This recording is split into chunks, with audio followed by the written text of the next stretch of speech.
ये जो प्रश्न मैं आपको पढ़ाने जा रहा हूं, देखिए आपने पूरा जियो पॉलिटिक्स समझ लिया एक ही सवाल में। अब यहां से आगे मैं आपको एक सी सवाल पढ़ाने जा रहा हूं। टाइटल डाल लीजिए, बहुत ही इंपॉर्टेंट टाइटल है, और टाइटल है रिवर्स रेपो नॉर्मलाइजेशन क्या होता है। बहुत ही इंपॉर्टेंट टाइटल है, इसलिए बार बार बोल रहा हूं, रिवर्स रेपो नॉर्मलाइजेशन क्या होता है। क्यों पढ़ रहा हूं, क्यों पढ़ा रहा हूं, बताता हूं। आपके यूपीएससी पेपर 3 के अंदर इकोनॉमिक डेवलपमेंट के अंदर यह टाइटल बहुत महत्व रखता है, और आप लोगों के लिए मैं एक न्यूज यहां पर शेयर कर रहा हूं, इस वजह से मैं आपको यह चीज सिखा रहा हूं। हाल ही में एसबीआई के द्वारा इको रैप रिपोर्ट जारी की गई, और उसमें एसबीआई ने कहा, क्या कहा, stage set for reverse repo normalisation. एक स्टेज सेट हो चुकी है जिस पर कि रिवर्स रेपो रेट को नॉर्मलाइज किया जाना चाहिए। तो यहां पर एक टर्म बन जाता है कि क्या होता है रिवर्स रेपो रेट नॉर्मलाइजेशन। ये पूरा कंसेप्ट मैं इकोनॉमी का आपको समझाऊंगा, कोशिश करूंगा कि सेशन लंबा ना हो, लेकिन पूरी मेहनत से आपको समझाऊंगा, तो आप लोग भी प्रॉपर इसका एक्सप्लेनेशन का छोटा छोटा सा नोट्स अपने साथ बनाते चलिए। बहुत कुछ सीखने को इसमें मिलने वाला है। यही कारण है कि मैं आपको सिखाने जा रहा हूं कि रिवर्स रेपो नॉर्मलाइजेशन क्या होता है। ठीक है, चलिए शुरू करते हैं। आपको इकोनॉमिक्स के अंदर कुछ बातें बताना, आपको कुछ जानकारी देना, क्योंकि इकोनॉमी की जो रिपोर्ट है इसके अंदर रिवर्स रेपो नॉर्मलाइजेशन की बात की गई है। क्या है ये जानकारी, आइए मैं आपको बताता हूं। देखिए, एसबीआई के द्वारा 26 जनवरी को एक रिपोर्ट प्रकाशित की गई जिसमें कहा गया कि rate hike cycle is better for price discovery in market as risk get priced in. क्या है ये पूरी रिपोर्ट। अब चूंकि ये रिपोर्ट है तो आप लोगों को, बहुत से लोगों को हो सकता है कि इस रिपोर्ट से इतना फायदा ना हो सुनने से, लेकिन एसबीआई ने अगर एक टर्म का उपयोग किया है रिवर्स रेपो रेट नॉर्मलाइजेशन, तो हमें यह समझना चाहिए। लेकिन समझने से पहले मैं आपको कुछ बेसिक कंसेप्ट सिखाता हूं। अगर मैं वन लाइन में आंसर करूं तो आंसर यह है कि ये जो गैप है, किसके बीच का गैप, रेपो रेट और रिवर्स रेपो रेट के बीच का जो गैप है, ये रिवर्स रेपो रेट है, जो कि भारत में इस समय 3.35 चल रही है, और ये रेपो रेट है जो 4.0 चल रही है। अगर मैं एक लाइन में आंसर करूं तो आंसर यह है कि रिवर्स रेपो रेट को बढ़ा दिया जाना चाहिए, यह एसबीआई ने कहा है। ठीक है, लेकिन क्यों कहा है कि रिवर्स रेपो रेट को बढ़ा दिया जाना चाहिए। अगर मैं आपसे वन लाइनर आंसर पूछूं कि बताइए रिवर्स रेपो रेट नॉर्मलाइजेशन क्या है, आंसर है रिवर्स रेपो रेट का इंक्रीज किया जाना, रिवर्स रेपो रेट नॉर्मलाइजेशन है। ये तो आप एक लाइन में लिख लीजिए, लेकिन ये समझना भी तो पड़ेगा ना। मैंने तो बोल दिया, लेकिन अब समझने के लिए आप शुरू करिए आज का सेशन। आइए मैं चर्चा करता हूं, आपको दो कंसेप्ट सिखाता हूं। एक कंसेप्ट है रेपो रेट और एक है रिवर्स रेपो रेट। लेकिन यह भी सिखाऊं, इससे पहले मैं आपको एक कंसेप्ट और सिखाऊंगा, और वो कंसेप्ट है इकोनॉमी के प्रकार। देखिए साथियों, भारत में पहले, मतलब बिल्कुल बेसिक तरीके से चलते हुए चलिए, अगर हम भारत में बात करें पैसे की, तो भारत में जो धन है ना, वो दो लोग नियंत्रित करते हैं। कौन कौन करते हैं? एक नियंत्रित करती है हमारी केंद्र सरकार, और केंद्र सरकार जब इसको नियंत्रित करती है तो क्या करती है, बजट लेके आती है। जैसे कल 1 फरवरी है और कल 1 फरवरी पर सरकार के द्वारा बजट प्रस्तुत किया जा रहा है, जिसमें सरकार यह आपसे कह रही है कि भाई साहब, ये तो हम टैक्स लगाने वाले हैं, ये हम आपके लिए पैसे देने वाले हैं, यानी कि इन सुविधाओं को तो हम बढ़ाएंगे, इन सुविधाओं को हम घटाएंगे। ये जो सरकार करती है ये फिस्कल पॉलिसी का हिस्सा है। सरकार के द्वारा इस कार्य को हर साल किया जाता है। बाकायदा सरकार अपने माध्यम से या तो आम जनता को राहत पहुंचाती है या फिर जनता को दुख पहुंचाती है। ये दो कार्य सरकार करती है ना। अच्छा, वहीं दूसरी तरफ धन का कंट्रोल भारत की एक संस्था और करती है, जिसका नाम है रिजर्व बैंक ऑफ इंडिया, जिसे आप आरबीआई कहते हैं। जिस प्रकार से सरकार बजट के माध्यम से आपके धन को कंट्रोल करती है, वैसे ही आरबीआई अपने धन को कंट्रोल करने के लिए एक पॉलिसी लाती है, और उस पॉलिसी को मॉनेटरी पॉलिसी कहते हैं। आप इसे समझ लीजिएगा, काफी महत्वपूर्ण है ये।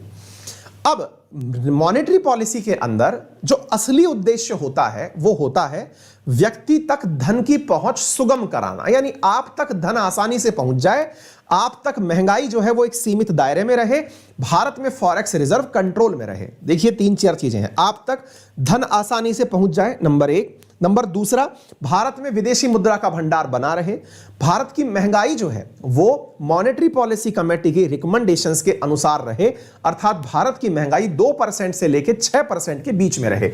यानी कि हमारी जो महंगाई है वो 2% से लेकर 6% के बीच में, अर्थात 4 के साथ प्लस माइनस 2 यानी 2% से लेकर 6% के बीच में महंगाई हमारी बनी रहे, उपभोक्ता मूल्य सूचकांक यानी कंज्यूमर प्राइस इंडेक्स इसके बीच में रहे। ठीक है। अच्छा, अब इस मॉनेटरी पॉलिसी को लागू करने के लिए आरबीआई 2 प्रकार के तरीके अपनाती है। इनमें से एक तरीका होता है, ये लिख लीजिएगा, महत्वपूर्ण है, एक है साथियों लूज मॉनेटरी पॉलिसी और एक होता है साथियों टाइट मॉनेटरी पॉलिसी। ये 2 शब्द हैं, आपको मालूम होने चाहिए, लूज मॉनेटरी पॉलिसी और टाइट मॉनेटरी पॉलिसी। लूज का मतलब हो गया खुली अर्थव्यवस्था, खुली मॉनेटरी पॉलिसी है ना, और टाइट का मतलब बंद मॉनेटरी पॉलिसी। इसको ऐसे समझिए, लूज मॉनेटरी पॉलिसी के अंदर 2 प्रकार की गतिविधियां की जाती हैं। यह बहुत ज्यादा इंपॉर्टेंट है, याद रखिएगा, और जितना सरल तरीके से समझाने का मैं प्रयास कर रहा हूं, यहां से आपको इंडिया की अर्थव्यवस्था की समझ क्लियर हो जाएगी। ठीक है।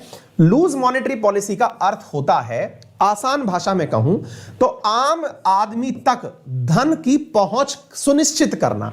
अगर मैं इसका उद्देश्य बताऊं तो आम आदमी तक धन पहुंचाना, यह इसका उद्देश्य होता है। वहीं पर अगर मैं टाइट मॉनेटरी पॉलिसी की बात करूं तो इसका अर्थ होता है व्यक्ति के पास जो धन है उस धन को कम करना, यानी कि धन को सीमित करना। अब आप पूछेंगे सर ये तो बहुत गलत बात है, क्यों धन सीमित करना चाहते हो आप? जब धन है हमारे पास तो सीमित क्यों करना? आइए मैं इसके बारे में भी आपको बयान दे देता हूं।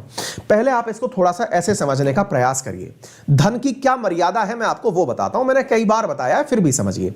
साथियों होता क्या है कि अगर मैं आपके पास बहुत सारा पैसा पकड़ा दूं और आपसे कहूं कि शॉपिंग करने चले जाओ, आपके हाथ में धन होगा तो आप अकॉर्डिंगली शॉपिंग करेंगे तो आप मांग बढ़ाएंगे और उस समय पर अगर सही मामले में सप्लाई नहीं हुई तो आप महंगाई बढ़ा के आ जाएंगे। क्यों? क्योंकि आप मोल भाव नहीं करेंगे।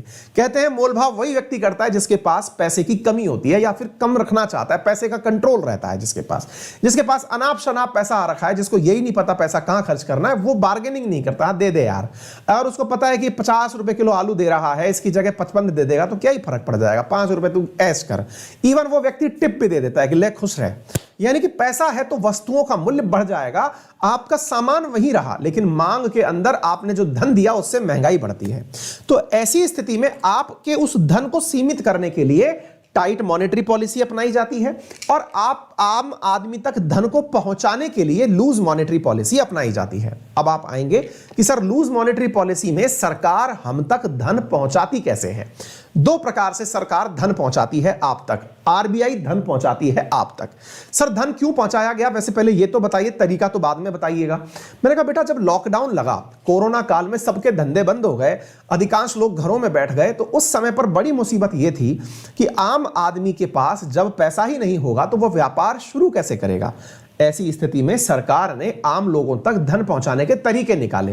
किसी के अकाउंट में पैसे डाले, किसी के साथ में कोई लोन के अंदर इंटरेस्ट रेट फ्री करी, बिना मॉर्टगेज के, बिना कुछ भी गिरवी रखे उन लोगों को लोन बांटा गया। इस प्रकार से आप लोगों तक धन की पहुंच सुनिश्चित की गई। ठीक है सर तरीका क्या होता है? देखो बेटा जब लूज मॉनेटरी पॉलिसी को अपनाया जाता है तो सरकार इसमें एक बहुत शानदार काम करती है, यानी आरबीआई इसमें बहुत सारा शानदार काम करती है। इसमें पहला काम होता है बॉन्ड का परचेज करना। अब आप पूछेंगे ये बॉन्ड क्या होता है? अभी बताऊंगा। और दूसरा है रेपो रेट को कम करना। रेपो रेट को कम करना। अब ये रेपो रेट क्या है ये भी मैं आपको थोड़ा सा बता देता हूं। देखो बेटा क्या होता है, अगर आप बैंक हैं, कौन सी बैंक, जैसे मान लीजिए आप एसबीआई हैं, आपको धन की जरूरत है आरबीआई से। जब आपको आरबीआई से धन की जरूरत है तो जिस ब्याज दर पर आप आरबीआई से लोन लेते हैं वो रेपो रेट कहलाती है। यानी रेपो रेट और कुछ नहीं, आप आसान भाषा में यह समझिए कि मैं एसबीआई हूं और मुझे पैसे की जरूरत है आरबीआई से। आरबीआई मेरे पास 2 ऑप्शन देता है, कम ब्याज दर पर और ज्यादा ब्याज दर पर। मैंने कहा कम ब्याज दर पर अगर आप मुझे पैसा देंगे, जो कि वर्तमान में चल रही है 4% ब्याज दर पर अगर आपने मुझे पैसा दिया तो मैं क्या करूंगा, इस पैसे को लेकर के एसबीआई होने के नाम पर मैं क्या करूंगा, आरबीआई से तो पैसा लिया और उसको आम जनता में बांट दिया। आम जनता में कैसे बांटा? एसबीआई ने कहा कि हमारे होम लोन सस्ते हो गए, कार लोन सस्ते हो गए, लोन ले लो और हमसे आसानी से काम आगे बढ़ाओ। यही कारण है कि वर्तमान समय में जो बैंक का इंटरेस्ट रेट है वो 6% के आसपास चल रहा है। होम लोन 6.15%, 6.5% इस आसपास चल रहा है, क्योंकि रेपो रेट बेंचमार्क रेट कहलाती है भारत की अर्थव्यवस्था में।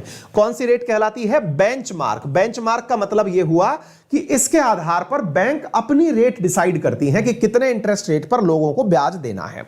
यह हो गया रेपो रेट। ठीक है, तो दोबारा सुनिए, जब लूज मॉनेटरी पॉलिसी अपनाई जाती है तो रेपो रेट को तो कम किया जाता है और बॉन्ड को परचेज किया जाता है। अब बॉन्ड परचेज करने का मतलब क्या हुआ? देखिए, सामान्य समय में सरकार क्या करती है कि आम जनता को पैसे के आधार पर, जैसे मान लीजिए आप में से भी किसी ने, हो सकता है आपके पिताजी ने कभी मतलब ग्रामीण विकास बैंक बॉन्ड परचेज किए हो।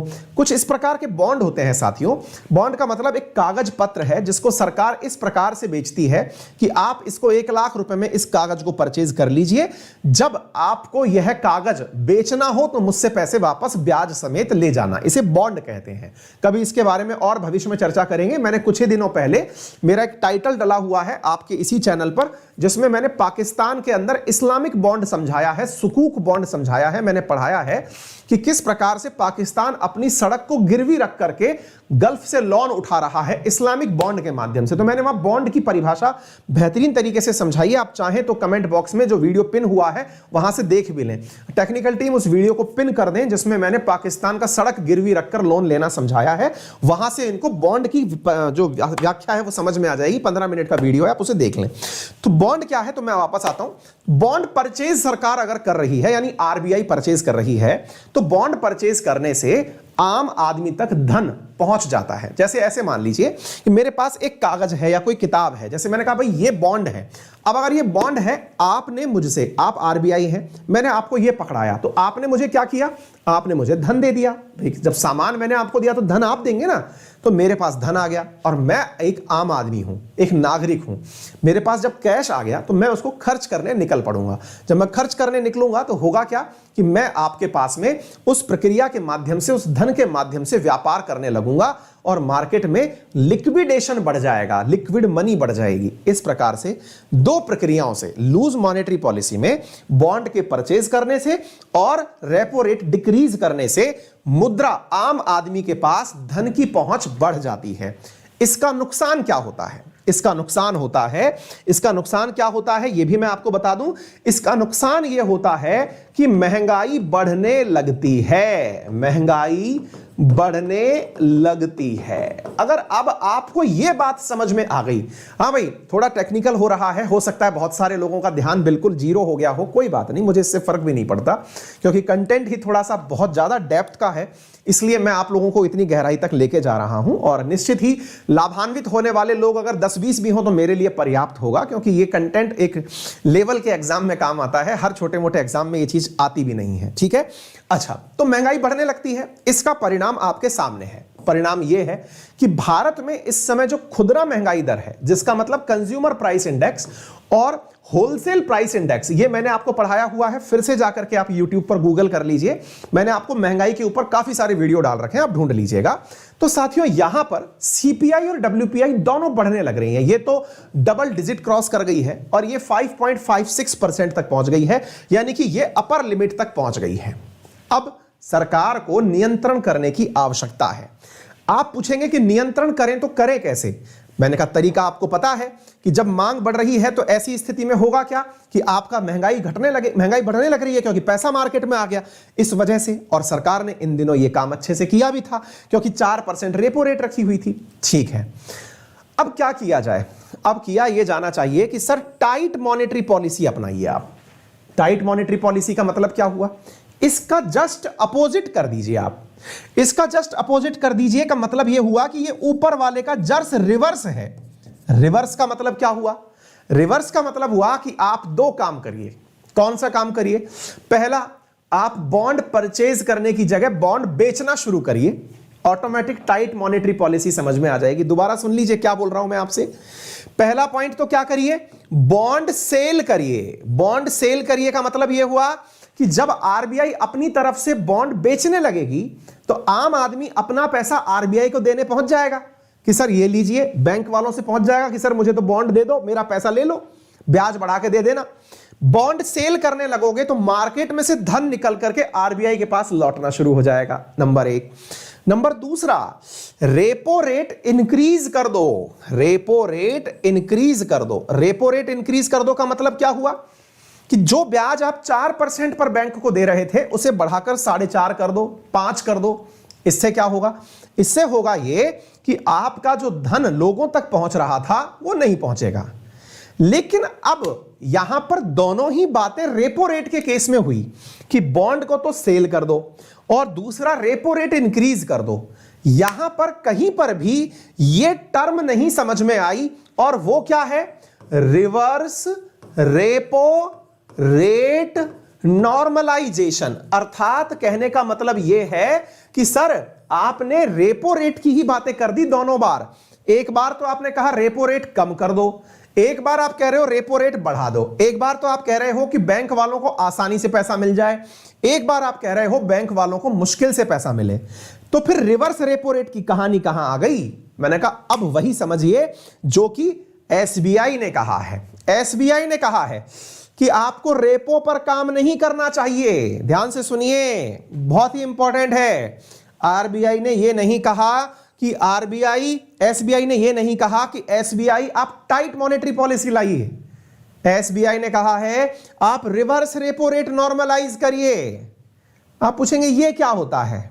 अब आपको समझाते हैं। यहां से आता है इंटरेस्टिंग कंसेप्ट जिससे कि आपका दिन बन जाएगा आज का। अगर आपको, मुझे नहीं पता कितने लोग मुझे सुन रहे हैं इस समय, अगर मुझे सुन रहे हैं, आप लोग थोड़ा ठीक है, मतलब इकोनॉमी का इतना लोग भी अगर जानकारी ले रहे हैं तो बहुत बड़ी बात है। यहां से आगे की जो जानकारी है जो आज सुन लेगा, इसको मानिएगा कि उसके जीवन में पहली बार यह कंसेप्ट वो सीख रहा होगा।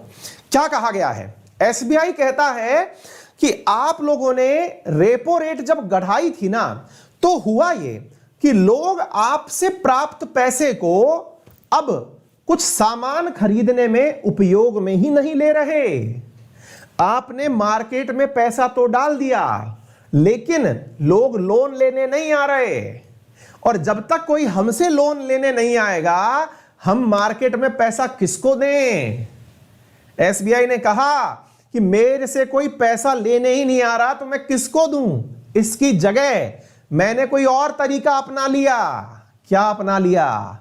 कि मैं अपने ही पास रखे हुए पैसे को बकायदा आरबीआई के अंदर ही जमा करा रहा हूं। एसबीआई ने कहा मेरे पास तो खूब पैसा है ऑलरेडी, मैं आपसे लोन क्यों लूं? उल्टा तो मैंने एक काम और कर दिया। और वो क्या काम कर दिया? मैंने तो अपने पास जो पैसा रखा था, बीइंग एन एसबीआई, मैंने वो पैसा भी आप लोगों के पास जमा करा दिया है। बोले हैं? बोले हां। बोले क्या अपना लिया तुमने? बोले मैंने तो रिवर्स रेपो रेट काम में ले ली।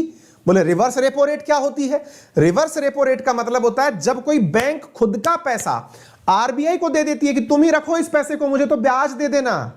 ब्याज कितना चाहिए?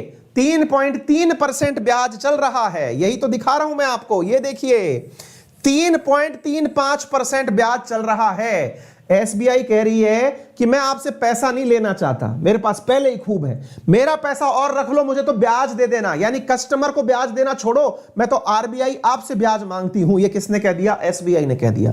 3.35% आपका ब्याज चल रहा है। और सुनो माननीय आरबीआई, निवेदन यह है कि मैं जब पैसा जमा कराने आपके पास आ रहा हूं या आ रही हूं, तो कृपया करके ये जो ब्याज है ना थोड़ा ढंग का दो। 3.35 में मजा नहीं आ रहा है, इसको बढ़ाइए, क्योंकि आपका दिया गया पैसा कुछ कर नहीं रहा है जनता के बीच में। लोग पैसा लेने ही नहीं आ रहे हैं, बैंक में ही पड़ा रह गया है पैसा। तो फिर बोले इसको बढ़ाइए, इसको बढ़ा करके 3.35 से 3.75 लेके जाइए। आइए अब मैं आपको न्यूज पढ़ाता हूं। आइए यहां पर आपको ये न्यूज समझ में आ जाएगी। ये रहा एसबीआई का स्टेटमेंट जिसमें इन्होंने कहा है कि हम चाहते हैं कि आप जो है वो 3.35 से बढ़ाकर 3.75 कर दीजिए। देखिए बच्चों, बात यह है कि ये हर व्यक्ति के काम की न्यूज नहीं हो सकती, क्योंकि ये बड़े एग्जाम्स में आती है ना। स्टेट पीसीएस, यूपीएससी और एसएससी के अंदर भी रेपो रिवर्स रेपो पूछा जाता है। यूपीएससी वगैरह के अंदर तो ये सीधा सवाल आएगा। ये मेरे मतलब बातें हैं जो सुन के रख लीजिएगा। बड़ा कंसेप्ट था, समझने में समय लगा होगा, लेकिन आपको ये समझना चाहिए कि रिवर्स रेपो रेट इंक्रीज कर दो। केवल रिवर्स। देखिए भारत में बेंचमार्क रेट क्या बनी हुई है? बेंचमार्क रेट रेपो रेट बनी हुई है। लेकिन एसबीआई क्या कह रही है कि जब रेपो रेट बहुत ज्यादा समय तक नीचे रह जाती है तो बेंचमार्क रेट रेपो रेट ना रहकर रिवर्स रेपो रेट बन जाती है और इसका इंक्रीज किया जाना ही रिवर्स रेपो रेट नॉर्मलाइजेशन कहलाता है। नॉर्मलाइजेशन का मतलब रिवर्स रेपो रेट का घटाना नहीं अपितु बढ़ाना है। अगर यह जानकारी आपको समझ में आई हो तो एक बार थम्स अप करके मुझे बता दीजिए, वीडियो में लाइक करके मुझे बता दीजिए, वीडियो को शेयर करके मुझे बता दीजिए। मैंने एक बेहतरीन कंसेप्ट समझाने का एक छोटा सा प्रयास आप लोगों के साथ किया है, बहुत सारी एनर्जी आप लोगों के लिए खर्च की है। अगर आपको यह बात समझ में आ जाए तो कृपया करके इस बारे में इस वीडियो को शेयर करें और मुझे बताएं।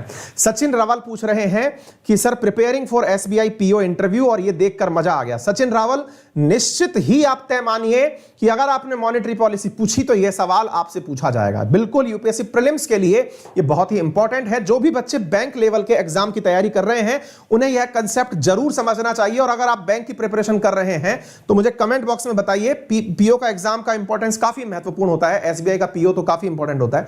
मैं यह गारंटी जरूर दे रहा हूं कि बहुत से बच्चों के ऊपर से निकल गया होगा, लेकिन माफी चाहता हूं साहब, क्योंकि यह हर व्यक्ति के लिए नहीं था। यानी कि अगर मैं ये कहूं कि ये मतलब कोई ऐसा एग्जाम जो आप अपने क्षेत्रीय लेवल पर जैसे रीट पटवारी पुलिस दे रहे हों या फिर रेलवे के कुछ एग्जाम्स दे रहे हों, वहां पर शायद ये ना पूछा जाए। लेकिन अगर आप एक अच्छे एग्जाम की तैयारी कर रहे हैं तो जरूर ये प्रश्न आपके महत्व का है। ठीक है, यूपीएससी के अंदर तो ये बहुत ही महत्वपूर्ण सवाल है। मतलब आप इसको चाहे डिफेंस की तैयारी, सीडीएस, एनडीए की तैयारी कर रहे हो, बहुत ही अल्टीमेट सवाल है ये। ठीक है, तो मैंने ये सारी जानकारी आपको समझा दी है, क्लियर हो गया होगा। सारा कंटेंट गिवन है आपको हमारे टेलीग्राम चैनल अंकित अवस्थी सर पर, यह कंटेंट एज इट इज प्राप्त हो जाएगा। ठीक है बेटा, कवर करते हुए मैंने कवर की हैं। क्लास के खत्म होने के बाद अभी थोड़ी देर में मैं आपको टेलीग्राम अंकित अवस्थी सर के ऊपर इस नाम से जब आप मुझे सर्च करेंगे वहां पर आपको ये पूरी पीडीएफ प्राप्त हो जाएगी।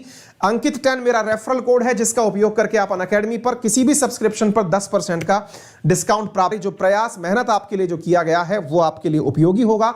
निश्चित ही आप अपने तमाम साथियों के साथ इसे शेयर करेंगे।